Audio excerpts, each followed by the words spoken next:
Hello and welcome to another episode of the Chrissie Mayr podcast. We are on iTunes, YouTube, Spotify, and SoundCloud. And if you're listening to us on iTunes right now, please leave a 5-star review. I got a bunch of shirts for sale, like the one I'm wearing. Have yourself a Mayor Chrissy Miss. You can get on TeePublic right now.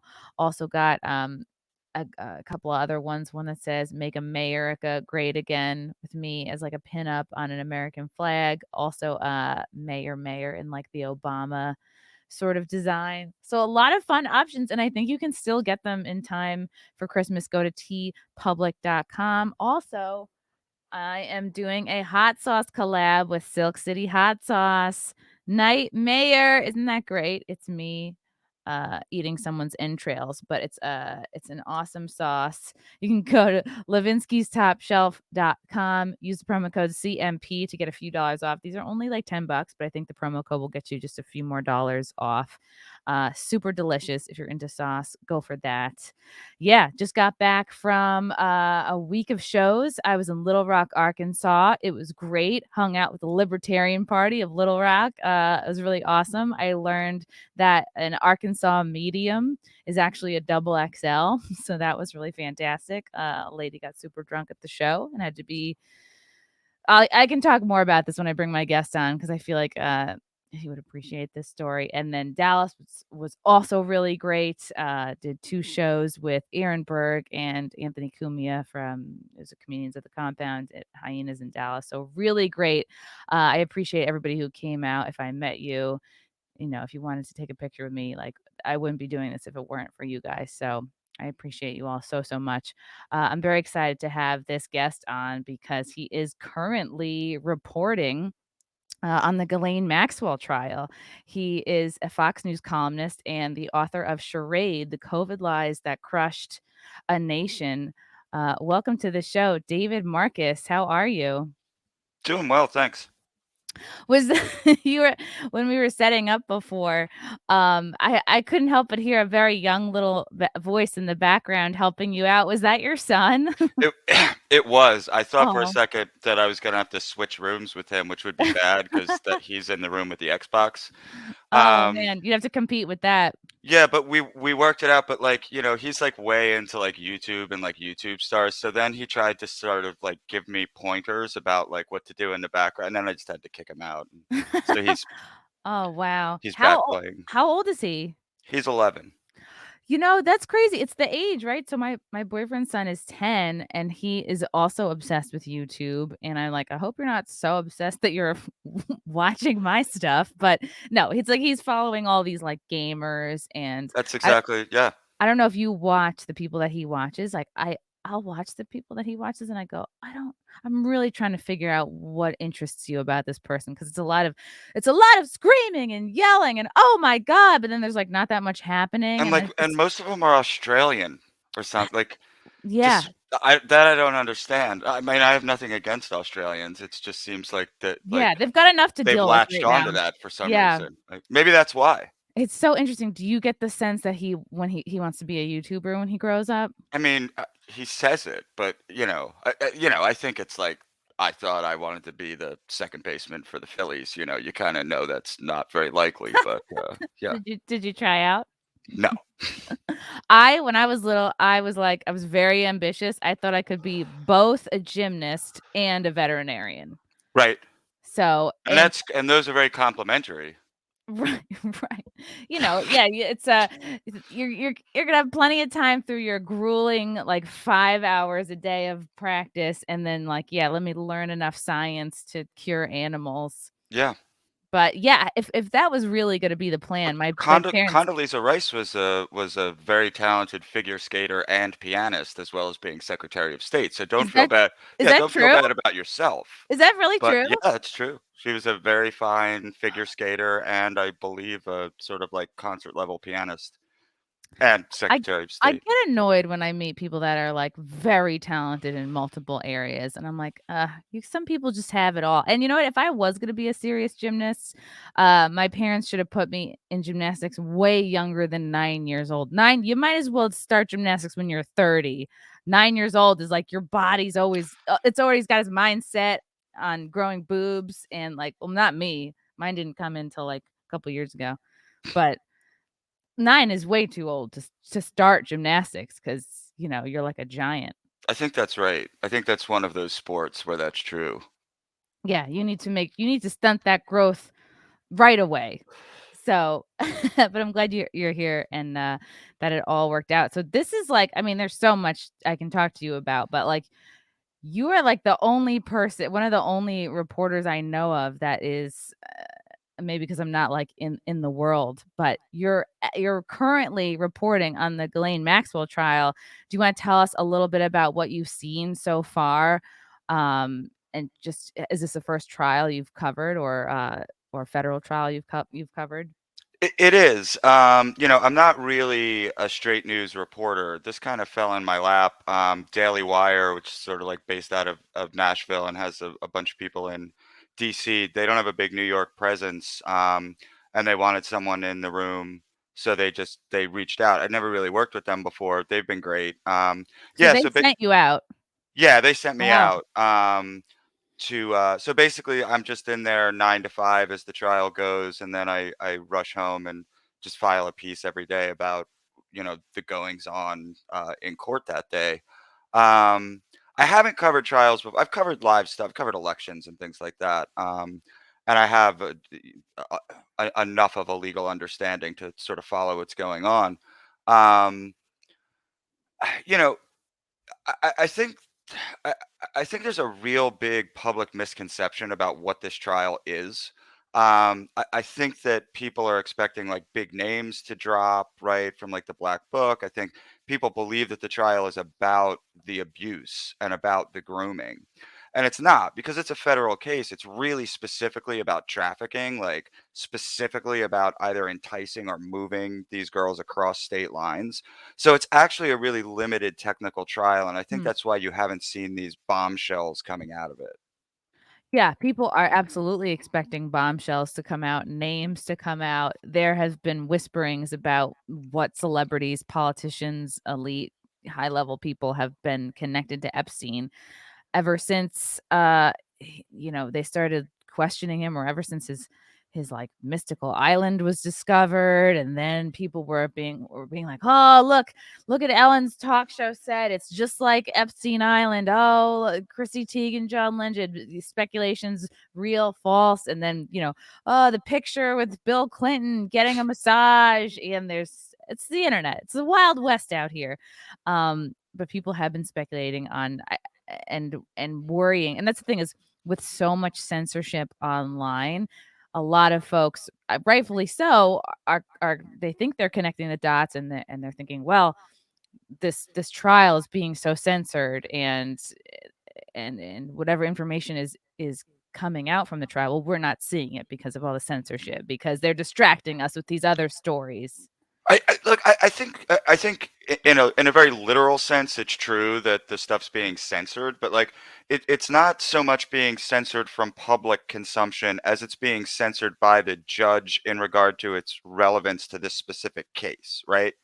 So in order to introduce something about Prince Andrew, right, whatever it is, attorneys on either side would have to convince the judge that that piece of evidence was directly relevant to taking someone across state lines.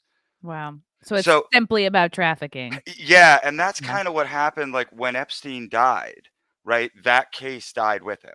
And you Oh. you can't just try Ghislaine Mhm. Maxwell for all the stuff that Jeffrey Epstein did. I mean, the prosecution's kind of trying to do that.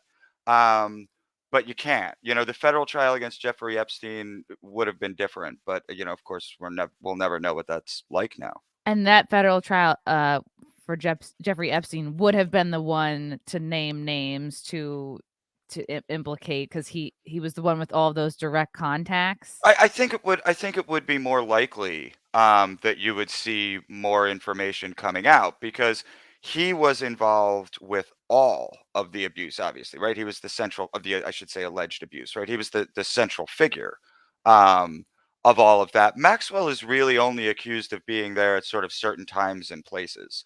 So yeah, the scope of a Jeffrey Epstein trial would have been much broad. You would have seen way more witnesses. Yeah, I mean, it would have been a whole different thing. And so either he or somebody else knew that and they didn't want to do it. What do you say to people who think, "Oh, he's still alive. He got a new face. He's somewhere in a remote location."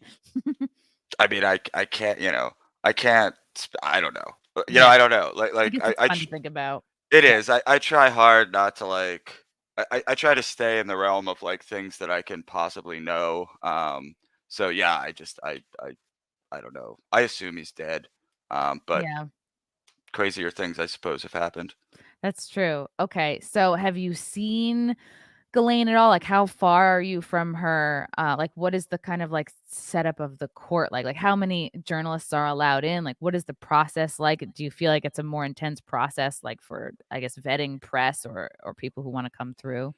I mean, it's not a, it's that we're not vetted at all. I was in the courtroom for one sort of period of time, and, but looks like it looks like Law and Order, right? I mean, the whole thing looks like Law and Order. Literally, the steps that they're always walking down, like that's you know, like that's right where we are. I mean, it all looks like Law and Order. Um, generally, they only allow 3 or 4 journalists in the actual courtroom. Then they have a couple overflow rooms. So most of the time, the journalists are in this overflow room, also a courtroom, with socially distanced seating and a monitor in front of each seat. Oh, And wow. so basically, you watch the trial through the monitor, and it's piped in through the speakers. Which honestly isn't bad because we're able to communicate with each other a little bit. And since there's no laptops, no cell phones, anything like that, as you're trying to get the notes down and the quotes and like what just happened, in the overflow room, you're able to sort of talk a little bit like, oh, did you get that? Um, which everyone's very generous about. So you can work together with You other can work reporters. together. And in the courtroom, you really can't because you have to be. Do you find that the COVID restrictions are, like, obviously, there's different opinions on, like, whether they're necessary or not, but do you feel like the COVID restrictions could be used to kind of keep people, like, further away or make your jobs a little harder? I mean, only to the extent that I guess the social distancing means that they can fit fewer people in, but like I haven't seen anyone turned away.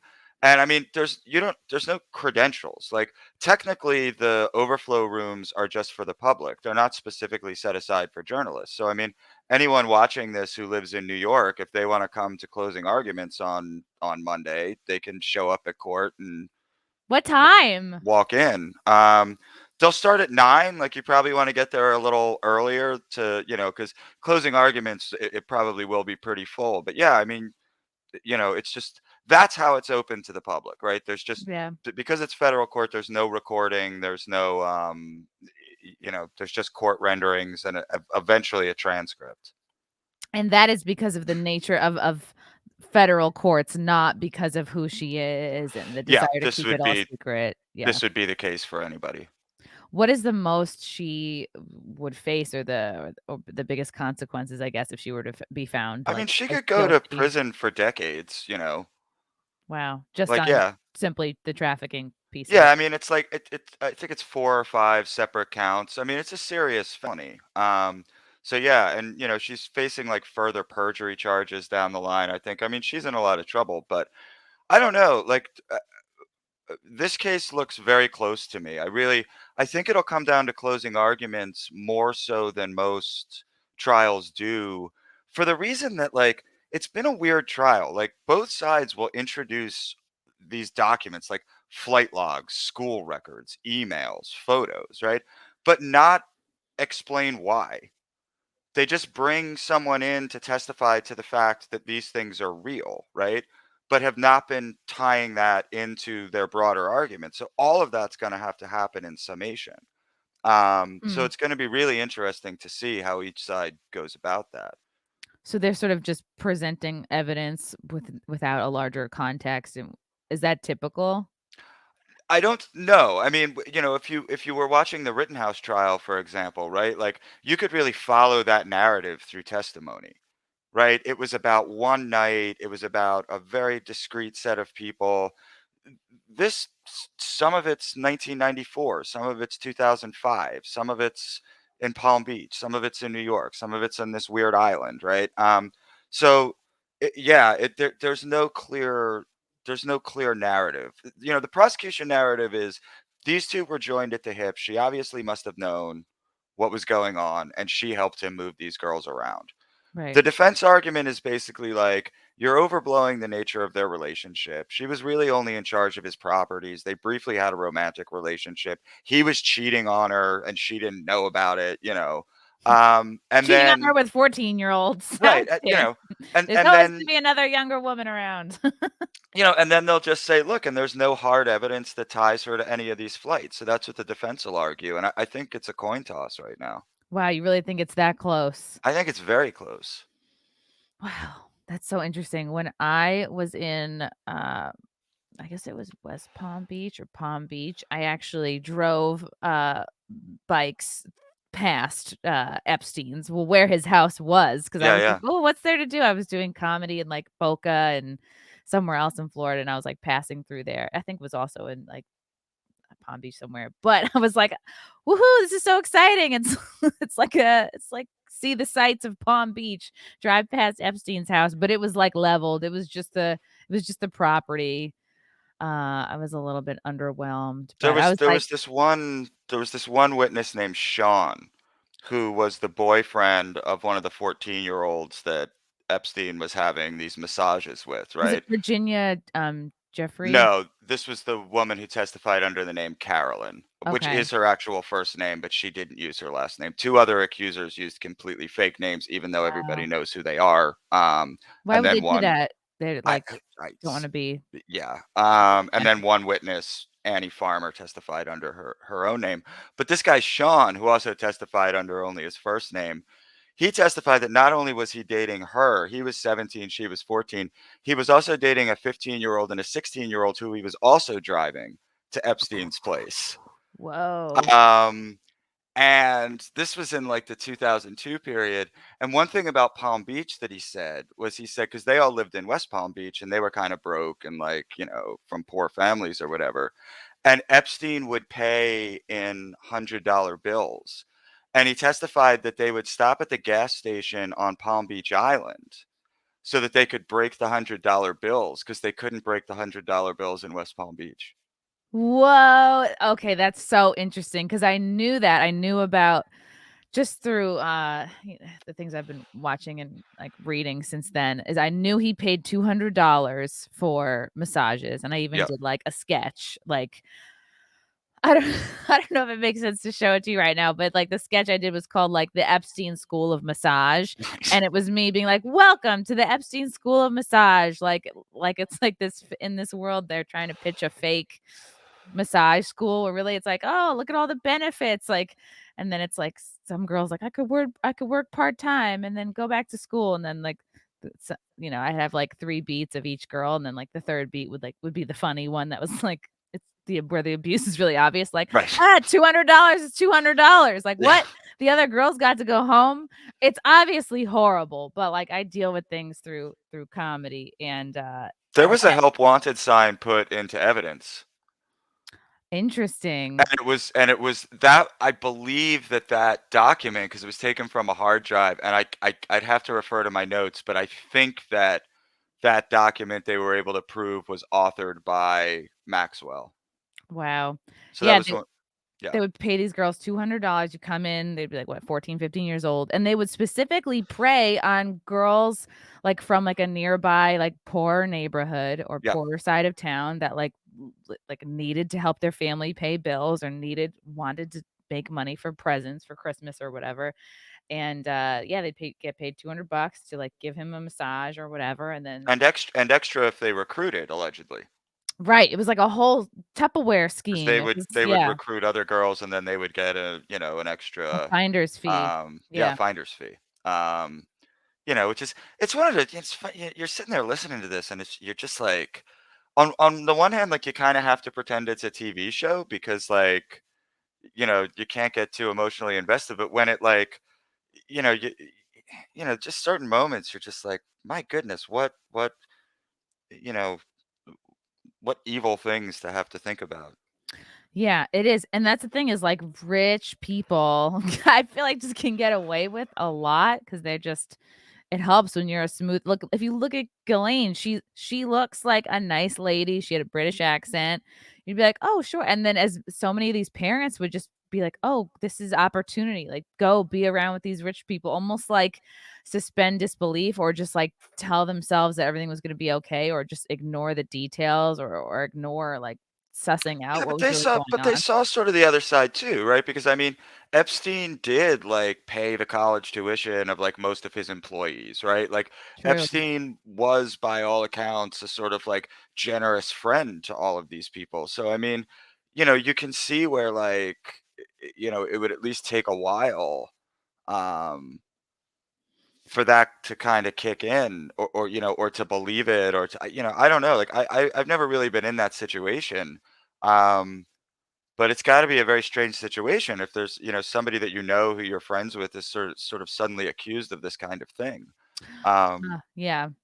And it just takes like one girl. And that's the thing is the whole situation was set up to, I think, kind of intimidate the girls to not say anything. And of course, like yeah. if you still need the money, it's not like you're gonna go. It's just gonna be hard to kind of walk away from. And it's a whole like vicious cycle. And like, wasn't there like a nude photo or painting of Ghislaine Maxwell in like one of the hallways? And it's just There were, wow. like, apparently I think it was in the Palm Beach home, there were apparently, like, just nude photos of suspiciously young women, like, all over the walls, like, just Wow. just plastered around. Yikes, and I'm so lucky that I, am from New York because, like, I was sexually active, like, younger than I should have been, like, probably 14. I also was broke, didn't have an allowance, would have been attracted to the money part of it, so, like, thank God he didn't do his, scouting on Long Island because who knows? Who knows where I'd be? Probably in court right now. No, but no, that's obviously horrible. What was the anything surprised you so far about covering the case?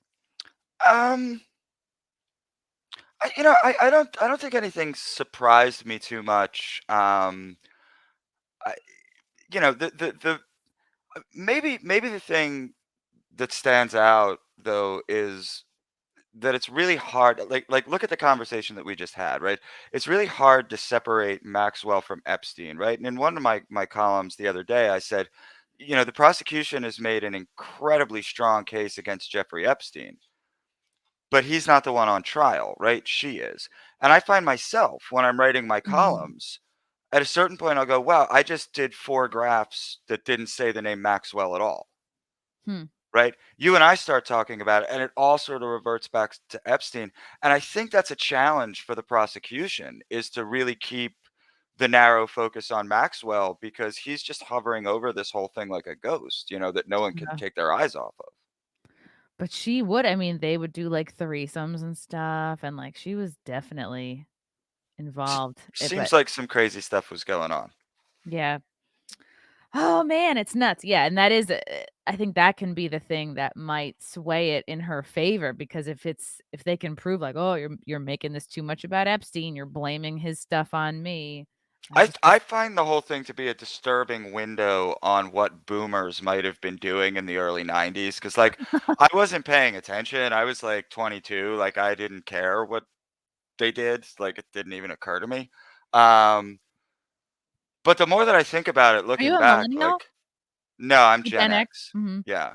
So, but the more I think back, like, I don't know, man. I think there was, like, depravity going on among Yes! boomers in the early 90s while, like, the Boomers are out of 20-somethings were control. just not. I've been Yeah. saying this for years, like, they had every advantage, like, I think they had it the easiest of any generation because they got away with so much shit years and years and years before, like, surveillance and cell Oh, phones yeah.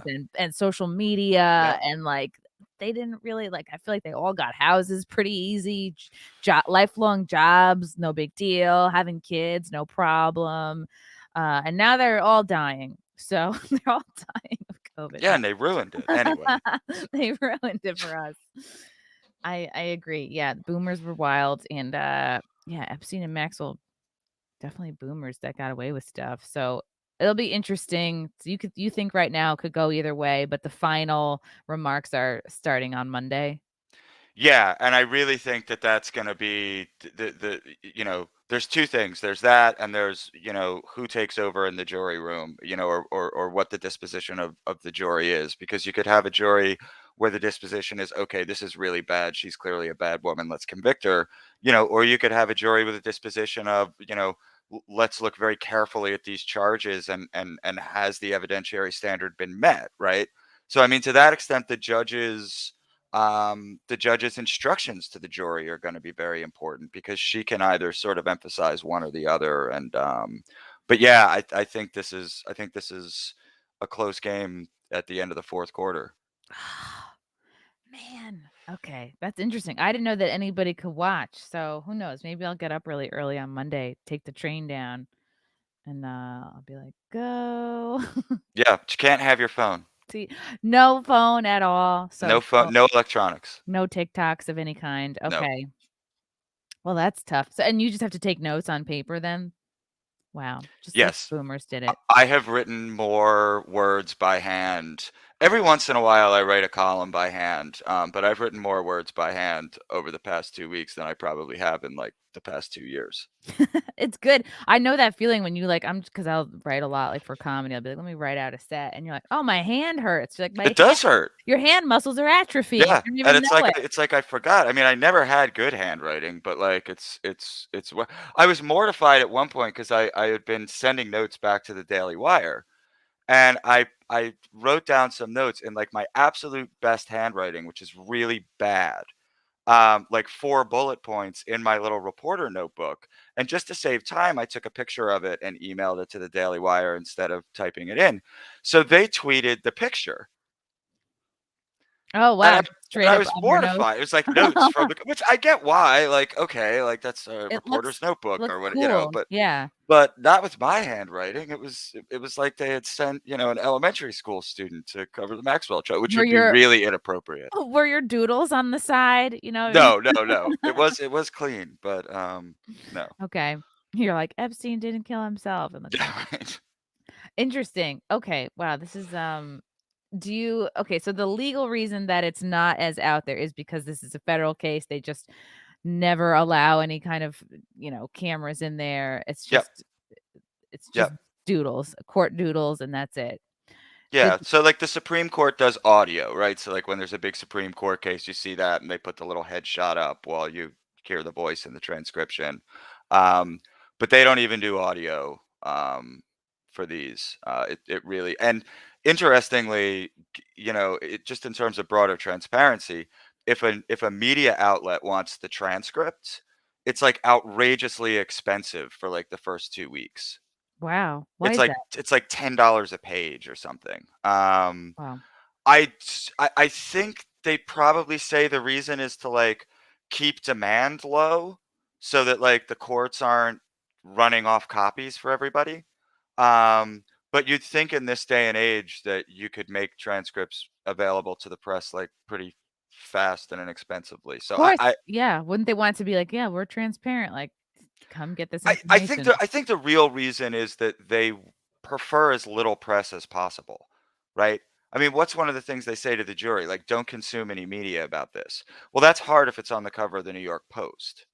Yeah. So, I think just in general, the federal courts just don't want people talking about it, whether that's a good thing or a bad thing or whatever it is. But Is it because I mean, like, do you think of, like, the connections that people have and that might work in their favor, and it's like the higher up this all goes, like I mean, I think the generous reason, being generous to the courts would be that they don't want the case contaminated.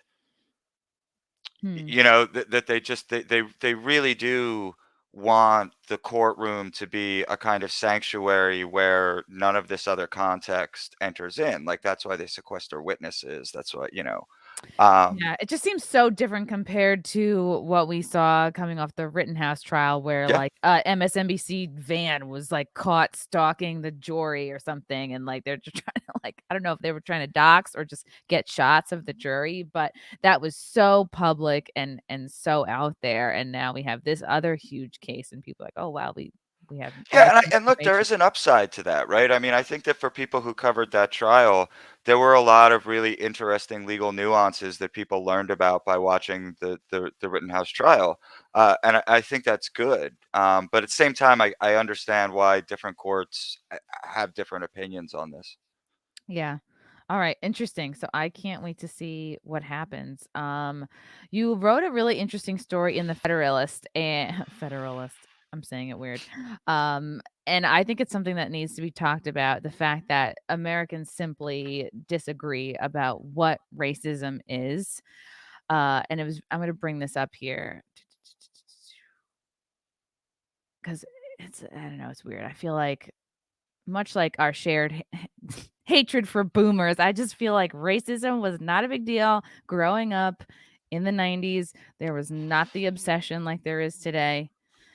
According to a recent NBC News poll, 60% of Americans polled said racism is a major problem. So basically, you're showing that the concern or even thinking of racism has just gone up more and more every year. In 2010, it was only 13% of people who felt that racism or race relations were of huge concern. And I really like how you kind of explain like, yeah, there's progressive racism versus like conservative racism. How would you kind of just briefly describe this for people who haven't read this? I mean, I'd say the difference kind of comes down to an intent-based concept of racism versus a sort of systemic-based concept of racism, right? So the sort of classic idea of racism um, uh, had to do with sort of treating everybody equally, not intending harm, not believing that one group was better than another group, right? That was sort of the foundation of not being a racist. And that is still how most conservatives and a lot of independents look at the definition of racism. Progressives look at the definition of racism a very different way. Intent is irrelevant, right? There are all kinds of ways. In fact, most of the time when you're being racist, according to progressives, you don't even know that you are.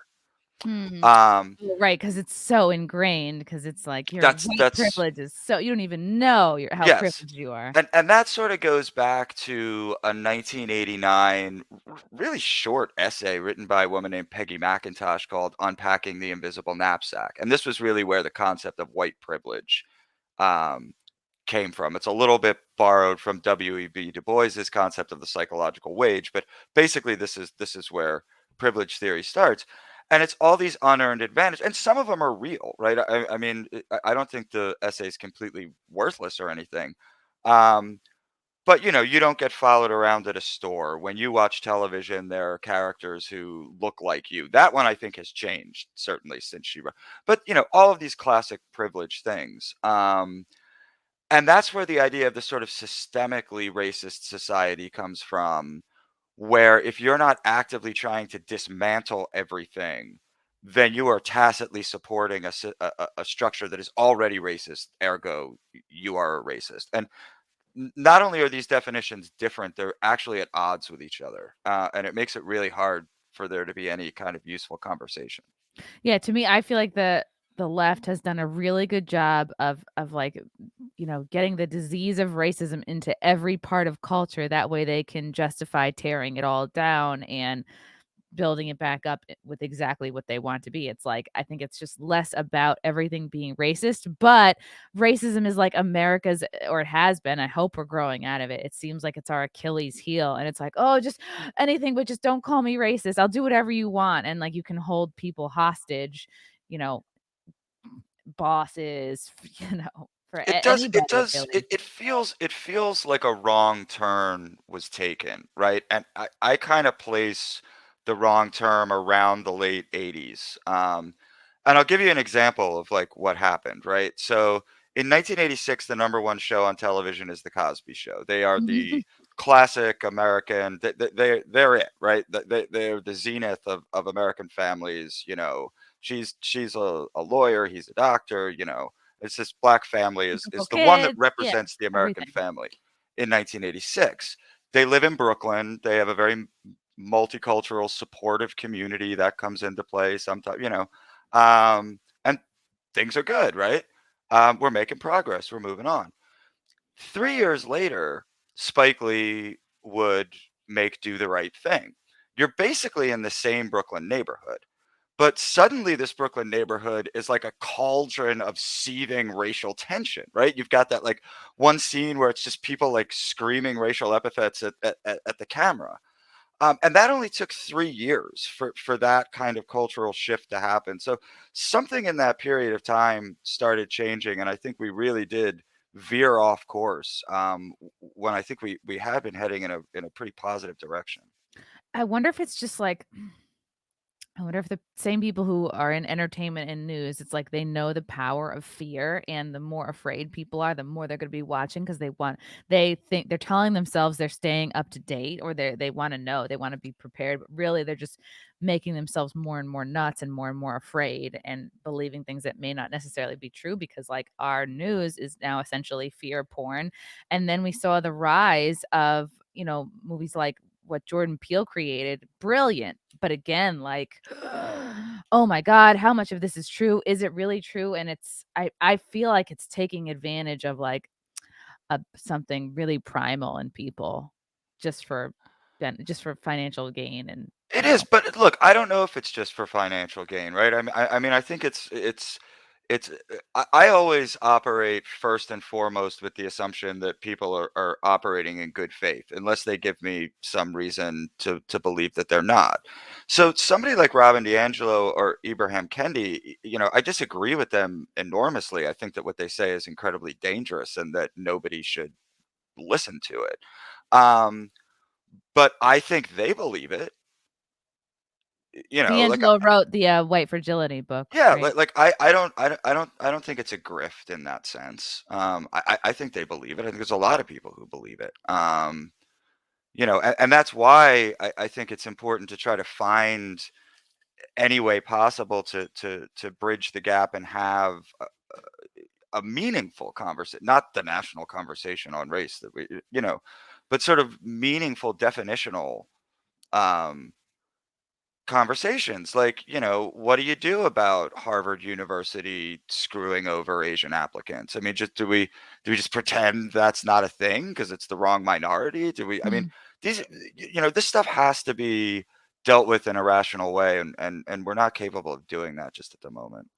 It does. It feels like a thing we can't touch. We have to like, oh, we're not talking about it. We're not questioning it. We certainly can't joke about it. It's got to stay out of comedy, and it's people But gets very upset when it but it feels like, doesn't oh, stay out of comedy, which is good. yes. I mean, there's definitely when I look at like maybe more corporatized comedy, and more maybe just like in the comedy nerd circles of like what you hear comedians, oh, you can and can't talk about. Or I'm sure it's just like a lot of noisy twats on Twitter that are sometimes making me feel things are more exaggerated, like what groups we can and can't make fun of. Like a true comedian uh is nothing is should be off limits, and you take a risk every night on stage, and what people don't laugh at, well, that's the stuff to take out. It's not Yeah, like I mean, the laugh is the justification, right? I mean, the laugh is the defense. If the audience laughs at something you said, what it means is that something that they know is true, something that they've experienced or felt before but hadn't quite thought of in that way, has been sort of resonated, right? And the response is a laugh. And right. almost by definition, you kind of haven't crossed the line because all you've done is fished what was in their own minds already. Right, like, I Um, think a laugh is just a recognition of truth, like, involuntary, it's, like, so pure, you yeah, can't how do you take that back? It's yeah. like It's one thing about stand up that I've said for a long time, and I've written this in a few contexts is, my background was in theater before journalism for like, from 2000 to 2015. That was really what I did. Um, and the New York theater scene is so progressive. I mean, it makes Hollywood look like National Review, right? I mean, serious. It's crazy. As is Hollywood, right? Of all the performing arts, the one with the most ideological diversity by far is stand up. And I think the Hmm. reason why is that you still don't go to school for stand-up, Right. right? There's more regular people in stand-up, and even in improv, you have a ton of actors, a ton of musical Yes. people, musical improv people. It's more Right. actory The than way you get the stand-up. way you become a stand-up is by showing up, putting your name in the book, and either people laugh or they don't. So Right. that means you're not at Tisch School of the Arts at NYU, you're not at Yale Rep getting Mhm. all of the progressive indoctrination along with your Stella Adler exercises, right? Yeah, You're just doing the exactly. work.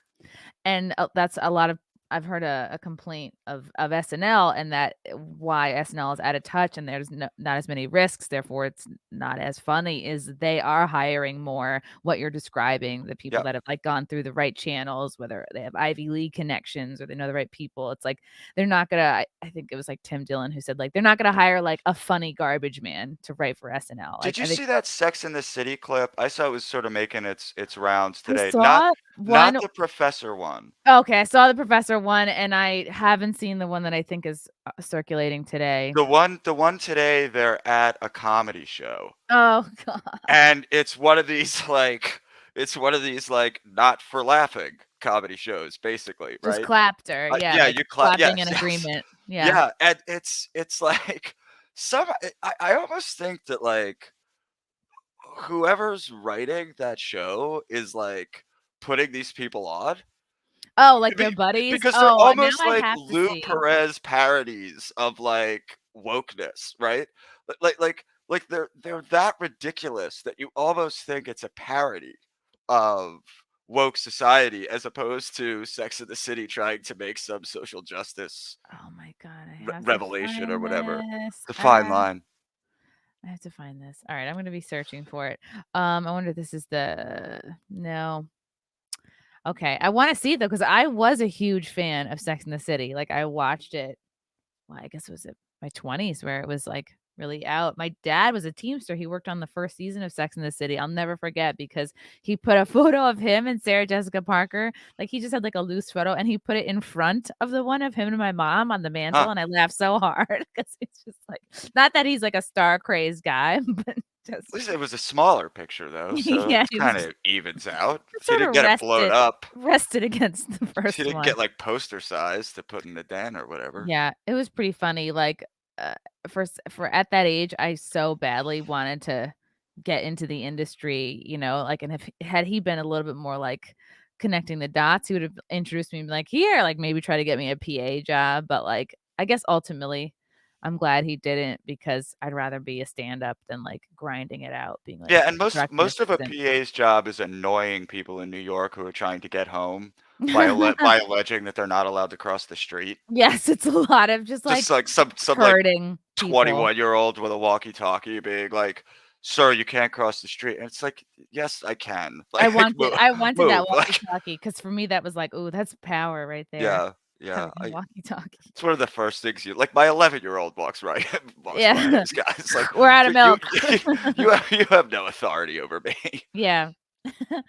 That's awesome. Oh, so this is what I'm connecting it to comedy, but now I think we have a lot of if I'm really generalizing it, is, like, mostly, I guess, white people getting very, I guess, sort of fed up culturally, like, it's just become so okay to make fun of white people. White women are this, Karens, white men are that, they're what's wrong with and I was hearing this kind of rhetoric starting from college, like, starting in my, women's studies minor, like, that's when my sort of liberal brainwashing really started to take hold, but now it's just like, it's people are noticing, wow, it's, like, really unfair, like, white people can be made fun of all day long, like, you can say the worst things, like, even on Twitter, "Oh, like, all white people should go," whereas if you flipped that and said that about any other group, they'd come for your head, so I think But see, it's that's the answer, right? I mean, I think at least in terms of comedy, like it's I don't have a problem with the sort of like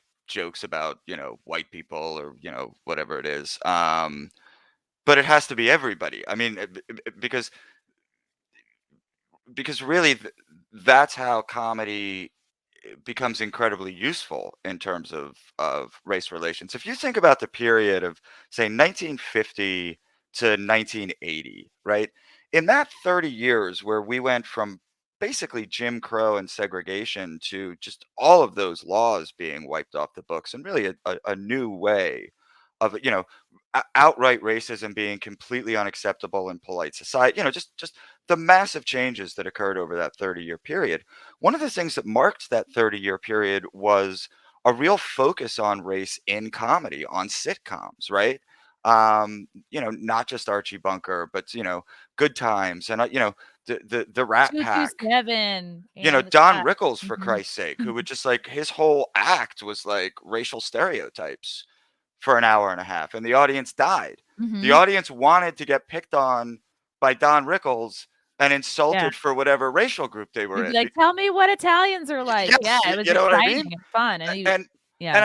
I don't think those two things are unrelated, because once you've done that, once those jokes have been said in each other's company, it's incredibly disarming as far as any kind of like animosity or suspicion or things like that. 'Cause it's like, "Oh, we all have Yeah. something." Like no group is perfect. Every group has their quirks, and it's okay to call them out. Now, I have a 69 Vegas show that Rickles did, and I played it for a friend of mine who is a millennial, and like, she couldn't believe it was legal.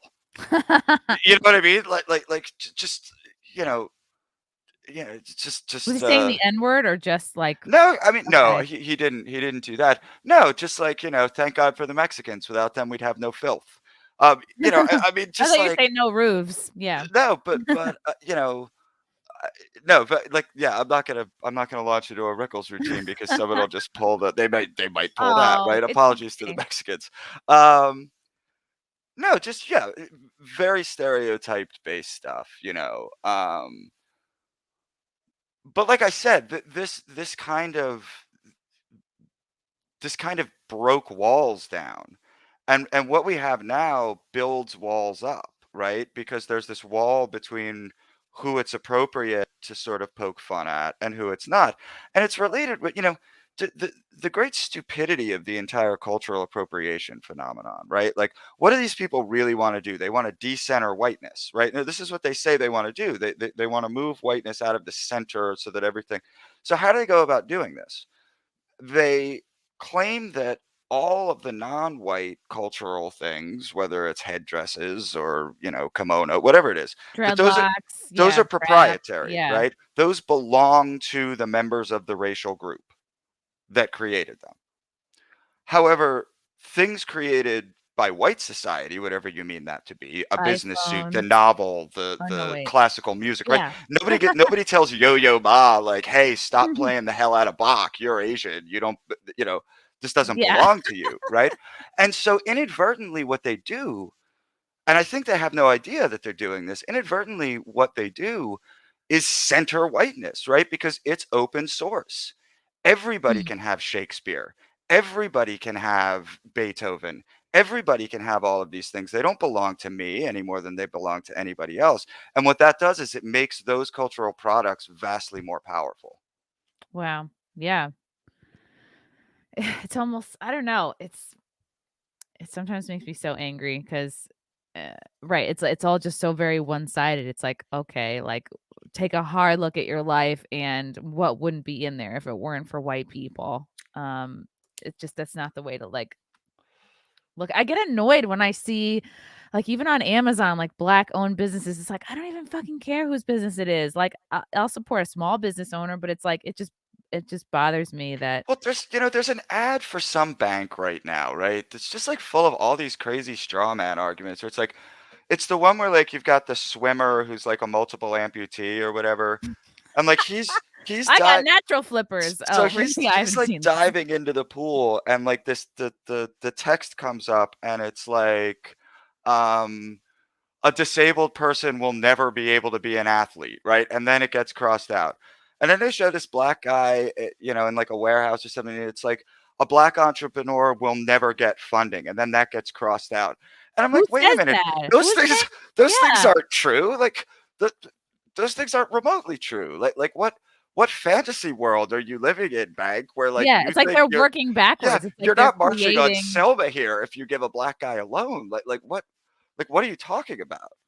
But we all have to sort of pretend these things in a very strange theatrical way. Yeah, and I think people are sick of pretending, and I think that goes into another piece that you wrote back in November that Trump broke the woke stronghold on the USA, and now we see with the success already of Spider-Man, which came out, right, yesterday, like a day ago. Yeah. I think a decidedly not woke. It's not that they're not they're just it's a Marvel, well, Sony. It's a superhero movie that is not trying to be woke. So it's like I am processing it as an anti-woke, even though it's just not being in your face woke. So you're like, wow, it's just a good movie Yeah. and it's crushing. It's made like probably 100 million at this point. And I wonder if that is a signal of just the public showing the world like, yeah, like we just get back to good movies again. Not everything has to be preachy. Not everything has to be like all female superheroes kicking a guy's ass or preaching to a man. It's just I hope it's a sign of that. I think it is. Look, and I do think that Trump was kind of seminal in this. People forget how central being anti-politically correct was to especially the early part of his primary campaign. I mean, he was constantly saying, PC culture is killing us. He kind of got this because, he always walked that line and really would never apologize. He only apologized once, and I'm trying to remember what it was for. It was to I storm think it was media. No, I don't was know. it? No, I I think have it no was the idea. grabber by Mhm. the Yeah, the bus. yeah, I think that I can't remember, but it I'm was sorry, smart, I didn't right? mean for that to get out. I didn't mean Yeah, for anyone to hear that, except for Billy I Bush. think what he understood was that the apologies are useless anyway. Um, that in the context of like this sort of woke stuff, like apologizing really just digs your hole deeper. Yes, and they Um, want you to cease having power, not actually apologize. It's like it always goes past the apology. Yeah, so I mean, I think he took a lot of flack by making some things that were not deemed appropriate to talk about prior to his presidency. Um, it's sort of the way we talk about the border, the way we talk about policing, different issues. I think he opened the dialogue up significantly by going so far the way he likes to do, being a guy from Queens. Yeah. Yeah, that it made everybody comfortable with, like, kind of, I don't know, hearing the truth again, or at least, like, not everything being sugar coated. Like, he talked like a real person.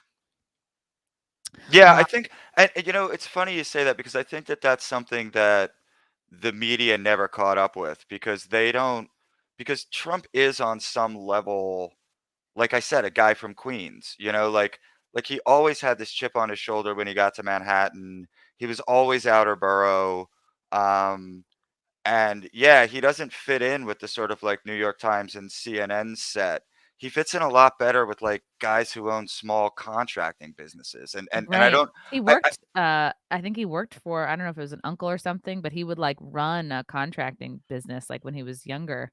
yeah, and so I think that I think so much of Trump's appeal just went directly over the head of the sort of like liberal elite media.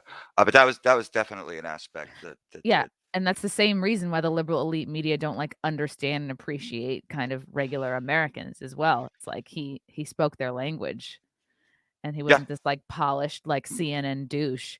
I'm gonna get to a couple of these super chats from Young Pei Ching, my only Asian fan. Happy weekend, Chrissy. Thanks for coming back to Elijah and Sydney's show. Yes, that was from, You Are Here on the Blaze. I was out there a couple days ago in Texas. It was awesome. Oh, nice. From Young Pei, thanks for what you're doing, David. Probably not a lot of folks talking about this the weekend before closing, even though this stuff is a big deal.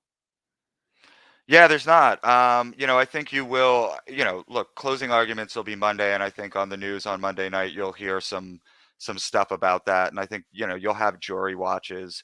I think most of the analysis is going to take place after, so it's not going to be as much like the Rittenhouse trial where like day by day you've got the talking heads, Jeffrey Toobin and all these people. I think that'll come after. Um, Yeah. Also, this you don't have like the public appeal. Like, there's not a mass of people thinking, "Oh, Maxwell's innocent," you know? yes, no, I don't think. No, right, Team Ghislaine, yes, Team innocent Ghislaine. of these charges, maybe. Innocent in general, Oh, yeah. it's And it's like her family. yeah. From Young Pay, also 5 for Frank. I see you wrenching. Oh, he's my mod slash my boyfriend. Okay. Nice. Young Pay. Man, he must have gotten paid today. Thanks again, Young Pay. David, what's your favorite brand? Brand? Brand like a cattle brand? Like a like for clothes? My favorite Hmm. brand? That's interesting. I like Versace. Ooh, you're bougie. Yeah. Uh, probably Marlboro. Okay. Yeah. Yeah, Marlboro is probably my favorite brand. Certainly the one I consume the I don't most. know why. I like that you smoke. It's like you're a real person. It's I nice. am a real person. Okay, for Matthew Hammond. David Marcus should talk with Clifton Duncan. He was on Broadway and got disillusioned with the New York scene. He is now in Atlanta. Yeah, it's interesting. There are several people who were sort of jettisoned from the New York theater scene who are involved in conservative media. Editor of the Post Millennial, Libby Emmons, comes out of the Wow. theater background. Christian Toto, who's like a Breitbart, I love Christian. yeah, so I mean, it's there, and it's interesting. You see what Daily Wire's been doing in terms of trying to do more entertainment stuff. Yeah, So that yeah, was I on I Libby. think that's Yeah. all really positive stuff. Do you think okay, did you do plays where you when you were involved in theater or like Yeah, what was your oh, I did that's so plays. neat. Yeah, Do you feel like during COVID, a lot of, people in theater just, like, moved back to their home, like, that did either did local theater or dropped out entirely, and now with, like, these vax mandates, do you think a lot of them did not come back, or do you think a lot of them, like, the performers just caved and were like, it's New York City, we have to come back, I we'll mean, do a the lot of the best." theaters didn't come back. I Wow. mean, they're just the Broadway, but Broadway will because Broadway are commercial houses, right? Like anything can go in a Broadway house. The companies that actually produce their own work, like, public theater and stuff like that, like the public's going to be all right because they have a ton of money. But the mid-range theaters were just devastated. Sadly, mostly what theater artists seem to be doing was making like bad, anti-COVID TikTok videos through most of the last two Oh, years. But wow.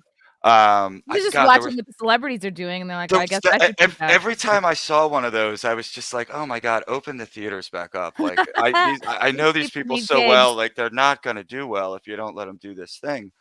Um, but look, I don't know, like, I don't know where theater is right now. I haven't been doing it for several years, but, yeah, I know a lot of places have closed. I know it's not in good shape. My hope is that, young, talented kids who are looking for an audience, not young, talented kids who are looking for a grant, Hmm. are gonna find ways to use live performance in theater in new and exciting ways. Would you encourage, like, a kid with this kind of a dream to move to New York at this time, or do you think they should kind of develop locally and just, I like, would stick it out? encourage anyone who when they step foot in New York, has an instantaneous reaction of, "I love this place and I need to live here," to live in New York. If that's not you, I would advise giving it a lot of thought, because I think that's kinda how it works. I just wrote a piece for Fox News about why I'm not leaving New York, 'cause my good friend Carol Markowitz, had written a column for Fox News about why she is leaving New York. And that was really the thrust of it. I didn't make an argument. It was really just why I made the choice that I did. And it's like, you either love it and it's the only place you can imagine being or not. And I don't know how to explain it. Yeah, this is exactly what you said in your piece, and you said you got off, I don't know if it was, like, the train or whatever, and you were like, "Oh, I just have an attraction to this city, like, I it's exciting," and you were like, "Yes, it's had its problems," and you're like, "I feel like New York City will always come back. It's gone through periods of safe and unsafe, Mhm. and it's just" and you're from Philly, Yeah. right? Okay, and then people have given you shit over the years, like, "Oh, you're not a real New Yorker," but I feel Yeah. like nobody's a real New Yorker, like, There's a few. I know a few. But just no, I don't consider myself I consider myself a New Yorker. I would not myself put the word real in front of that. That's not for me to say. But Philly and New York, like Philly and New York have a very brotherly rivalry. Like ultimately Philly and New York like get along pretty well.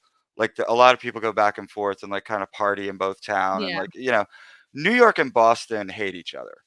It's like That's real. Boston really hates New York. Yes. New York's kind of like can't be bothered. Like, "Oh, That yeah, right, that's I that's forgot you guys yeah, hate but us. All right, on with the yeah, but day." if pressed, right? If If pressed, pressed, sure, yeah. New Yorkers are gonna Like, if say Boston that yeah, they but don't I remember like that Boston little. starts shit, with a Yeah, guy with a Yankee hat, it's like, "Okay, now it's on," but, like, I yeah. don't see a Yankee fan necessarily starting shit with, like, a Sox fan. I think that's right. Maybe a Mets fan would because they just, have a constant chip on their shoulder. But yeah, that's real beef. Philly and New York is very friendly. Mhm. Mhm. A friendly beef. Okay, Yes. from Matthew Hammond, "Should we not be poking fun at the white people that call themselves racists and in the same breath say they want to help people of color?" We should be poking fun at everyone. I mean, True. like I think that's the thing. Like having these somewhat arbitrary rules about like what crosses a line and what doesn't cross a line. It gets back to that justification of the laugh or defense of the laugh, right? um if it's there inside of people, it doesn't do any good to like just let it stew there. You're much better off exposing it in the context of comedy and having that reaction. Yeah. I get concerned because I talked to, like, even, like, young people, like, I was interviewing this one, younger black girl, she was, like, in her 20s, and she's like, "Oh," she's making her case for, like, reparations, and she's like, "There's just we don't have generational wealth," and I'm thinking, like, I don't have generational wealth, like, I don't I find myself, like, I'm part of now, I feel like a group of white people who is, like, upset, like, "Man, I had to work my fucking ass off, like, just to live in a shitty apartment," and you get tired of hearing like, "Oh, you get everything," and it's like, I don't know, I mean, like, it's hard because 'cause you're not living in somebody else's body, but, like, I understand when people, like, are sick and tired of hearing how privileged they are when they've done nothing but, like, work their asses off for decades, I mean, I think this is why Glenn Lowry and John McWhorter have become as successful as they have of late. I think Glenn in particular is really just willing to be blunt. And he said something, I guess, about a year ago that I ended up writing a piece about it. But he in one of his podcasts said to specifically to white people, you guys need to talk about the things that you're not allowed to talk about, like black on black crime, like family formation, right? These things that like you're supposed to be silent about.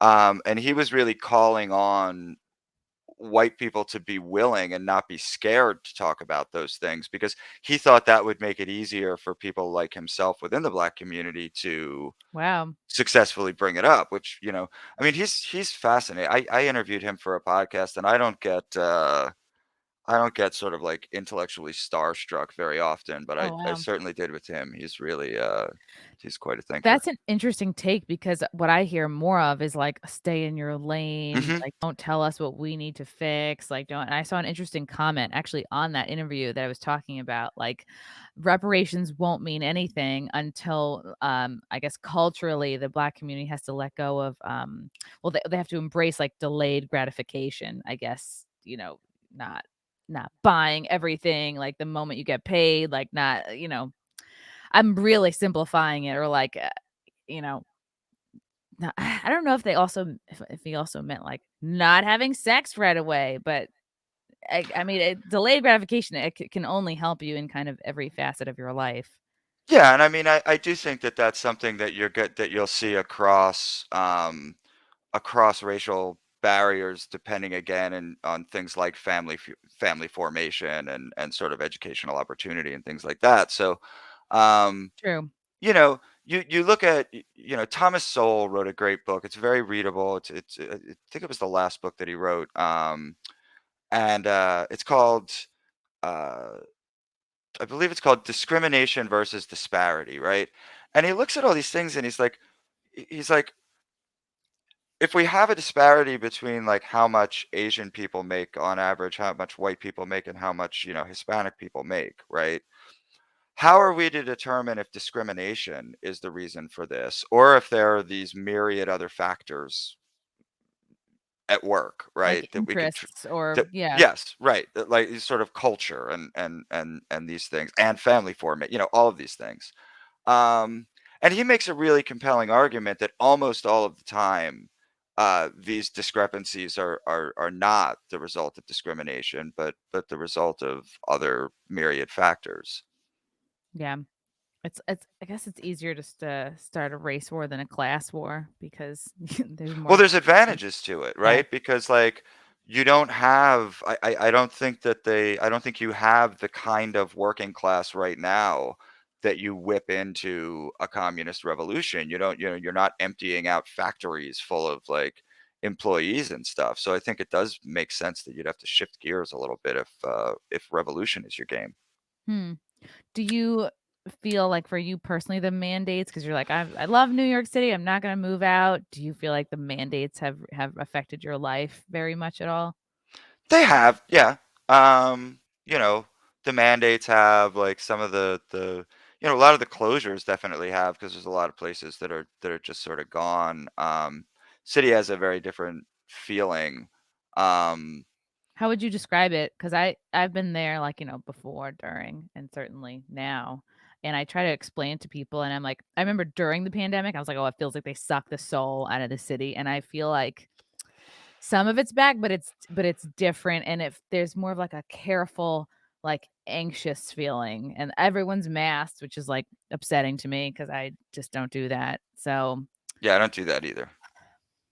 and even, like, coming back from Texas, like, oh, they have all these new, "Oh, more lockdowns," or whatever, "More it's Omicron, we gotta mask up again," and it's like, we went out today, we went to the movies, went out to lunch, like, nobody told us to put our masks on, but everybody around us is just doing it, and I'm like, "Oh, wow, we're so easy to freaking control." It I mean, makes me it's sad. it's varied. There's definitely places, especially like where I live in Brooklyn, where like nobody's checking any vax cards or anything, right? You get into Manhattan, you get to certain areas, I think it becomes uh more common. But this is nothing like what we had in 2020 was completely unique. There have only been 3 times in the 20 years that I've lived in New York where I felt like something completely saturated the consciousness of the city.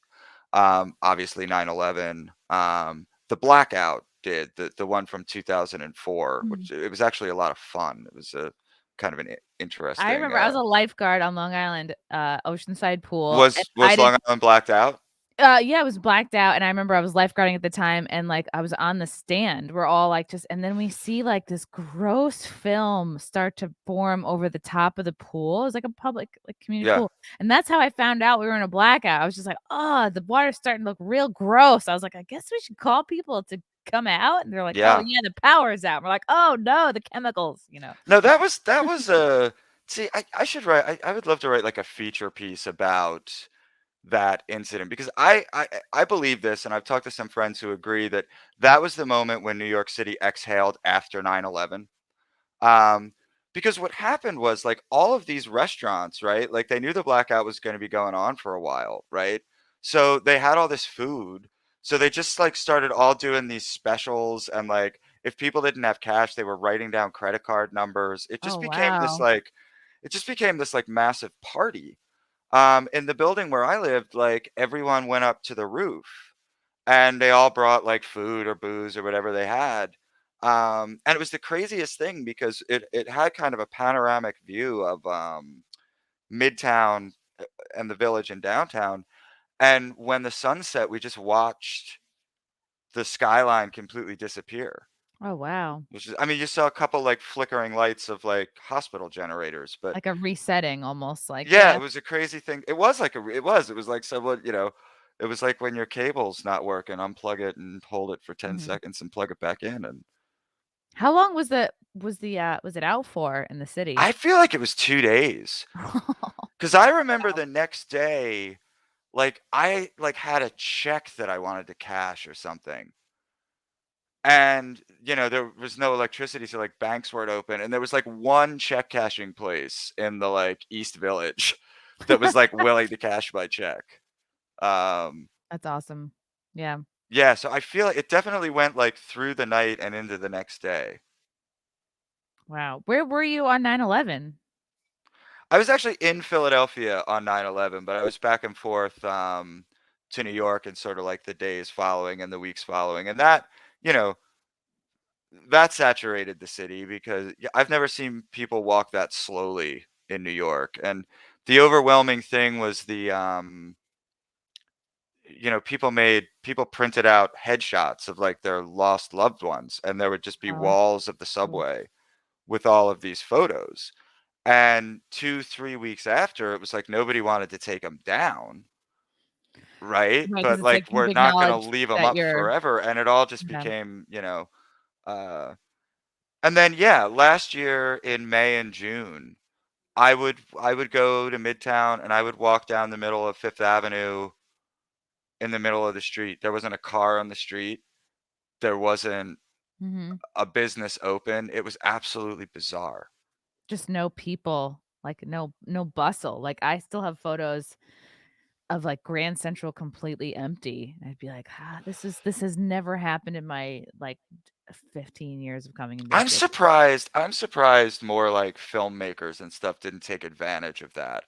Like, Yeah. there were Just just so many, like, opportunities that are never gonna happen again for, like, your little post-apocalyptic thriller or whatever. Like, there it is, right? so true. There's 47th Street completely abandoned, Yeah. there for you to shoot. Maybe people did, you know? I'm sure a lot of people are just, like, too scared to shoot anything. Mm. It's so interesting because you tweeted about this. Kyrie Irving is, back to play for the Nets. Do you think are you I don't know if you're much of a basketball person, but you tweeted about this, so I'm wearing my Brooklyn Nets Have you sweatshirt right now. Oh, snap. Okay. Do you think does this make you happy? Does this make you think, "Okay, they're starting to ease up," he proved his point, he stuck to his guns, and now they're like, "Oh, shit, we need you, like, come back," and now they're having him test what? He has to test -5 days in a row or 5 Yeah. negative Well, tests in a row. he's now in the COVID protocol, along with Kevin Durant and James Harden and, LaMarcus Aldridge, basically the entire Brooklyn Nets team. They play tonight at 7:30, and I have no idea who they're gonna put on the court. They've Wow. got, like, 7 guys left, I think. So all S the players are just coming down with COVID, I guess? Either that or we don't know, like, they're under the health protocol or they were Okay. exposed. I don't know, however the NBA does it. I mean, as far as Kyrie goes, like, yeah, as a fan, I'm glad to get him back because I love watching him play basketball. I mean, it's not like the team was struggling. I mean, they're in Hmm. first place. They're, you know, playing good basketball. You know, I could see the downside of a part-time player, but on the other hand, he's one of the he's a top 10 player in the NBA, so, get him on the court. Do you think his fellow teammates, like, are like, care as much, or is it more like the corporate like, the corporation or, like, the ownership that's, like, trying to be like, "We're by the book." Like, do you think there are any other players that are, like, actually scared of having playing with an unvaccinated player? I mean, I don't get that sense. Like, Mhm. the Nets have a weird mix of personalities because, like, James Harden is, like, goes to, like, fashion shows in Paris and is very sort of, like, bougie in this, like, Mhm. weird way, right? Durant is just, like, all basketball. Like, he knows at the end of the game, like, he knows, like, how many shots he made and how many shots he missed. Oh, Like, he's wow. just, and probably everybody else as well. Um, and Kyrie is very outspoken. He's kind of a, kind of stick to your guns kind of guy. Um, but they seem to get along. They share the ball, which was a concern when you bring in three players of that caliber because there's only one basketball. But they seem to like each other, so I don't think there's any. I I, I haven't read about any weirdness. I think they're probably pretty cool. Yeah, I thought that was pretty cool that he was willing to, like, really not cave to the pressure, like so many people are. They're just like that's the thing is, like and I wanna talk about your book really quickly. I'm gonna put it up on the screen here. Do, do, do. Okay. Charade, the COVID lies that crushed a nation. Oh, look, you can see what's in my shopping cart. This is a screaming goat. You literally just push it and it screams. And it's at the top. Like- and bath toys, not for me. All right. Okay. There wouldn't be anything wrong with that. That'd be fine. Tell us about your book. So, Charade, it covers the really from January 2020 when we first started hearing about COVID through basically the election of 2020. That's the period of time that it covers. And it's basically 12 chapters, and each chapter sort of tackles a different myth. So there's like the myth that we were all in this together. There's the myth Mm, that the term Chinese virus was racist. yeah. There's, the myth of Andrew Cuomo's great leadership. There's the myth that Southern governors were engaged in human sacrifice, right? Like all of these things. And it really kind of just it breaks all of those down. I think one of the most important things in the book, though, is one of the early chapters, where the myth is that the myth of the wasted months, this idea that the Trump administration wasn't doing anything in Mm, January and February.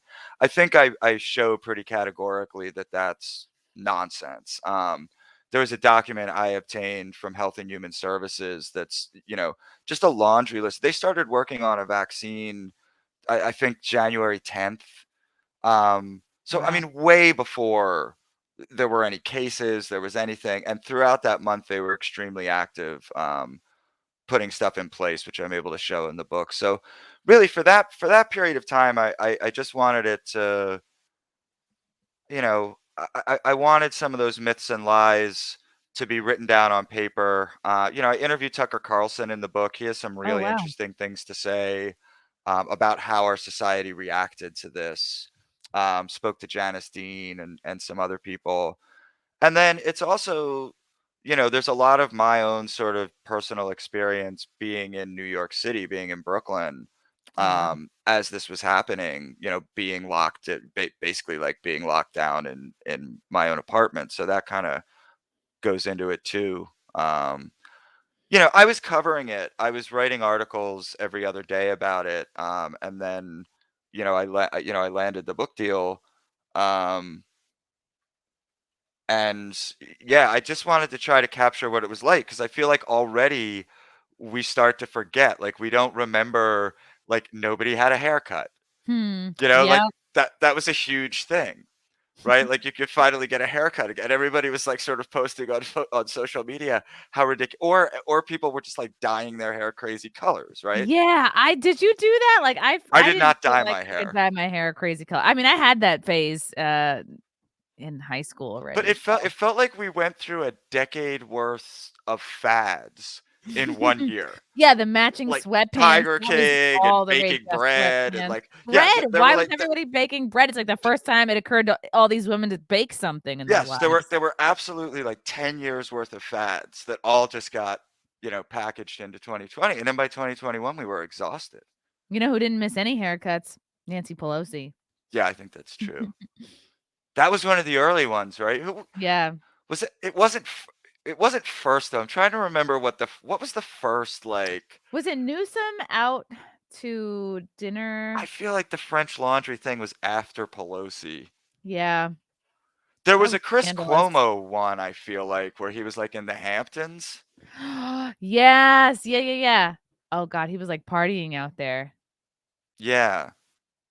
So there was that. And then selling the clings, like the Cuomo or the de Bla those Cuomo clings, like, that first Thanksgiving, we weren't supposed to get together, and then people would put the cling on there, like the Yes, wedding yes, cling, like, yes. he's Yeah. watching you, like, you can't gather, more than 8 people Yeah, or something, Cuomo is out of more than 5. control, man. I mean, like as we further saw. But yeah, it's dangerous when you give people this kind of power. I think one of the most dangerous things, and I get into this in the book as well, is, you know, emergency powers for governors were not intended to replace state legislators for 12, 14, 18 months, right? I Mhm. mean, the idea is like, oh man, we got to do some crazy stuff in the next 2 weeks. Okay. Right. That I understand, right? We don't have time for floor debates. That's fine. You get much over like a month or two, and you're in real dangerous territory. Like, And where'd our representation go? Like, we yeah, fought the British over this. like, who dropped the ball on like, who do you think is most to blame for letting Cuomo keep his powers longer than he should have?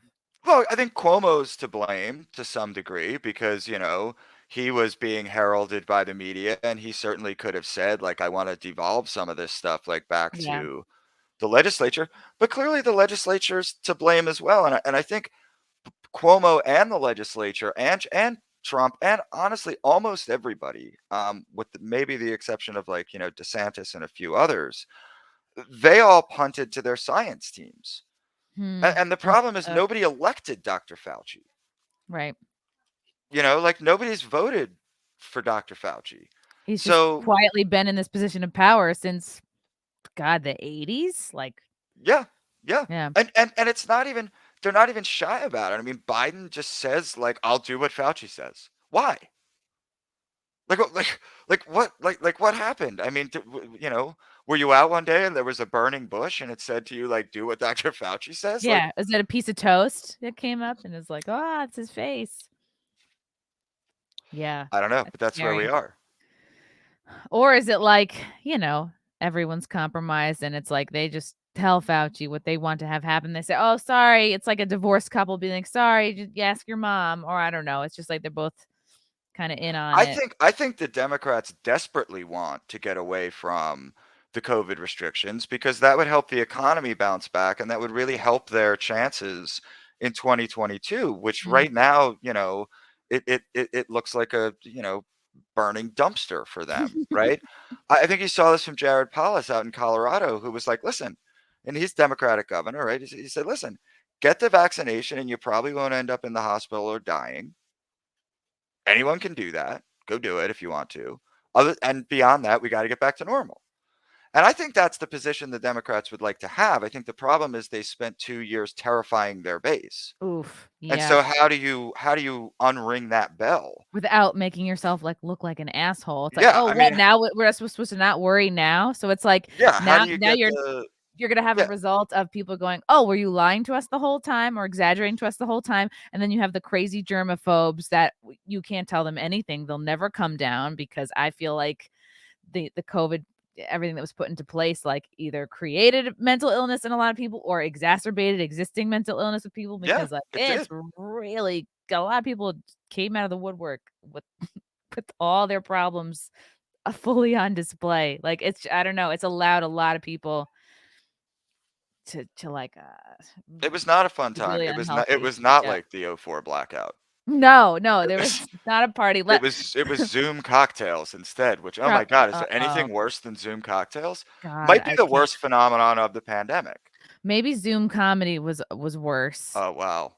I think I did one Zoom Christmas comedy show for we're hired it was like a private company, it was a tech company, and it's just so funny, I'm, like, looking up their competition and, like, dropping the name of that company in, and then I basically all I did was go around to each square and, like, call different guys gay depending on what they were wearing, and Could that you was the that's I mean, that's show. fun. No, I that's mean, that funny. got laughs, people That's love it. gold.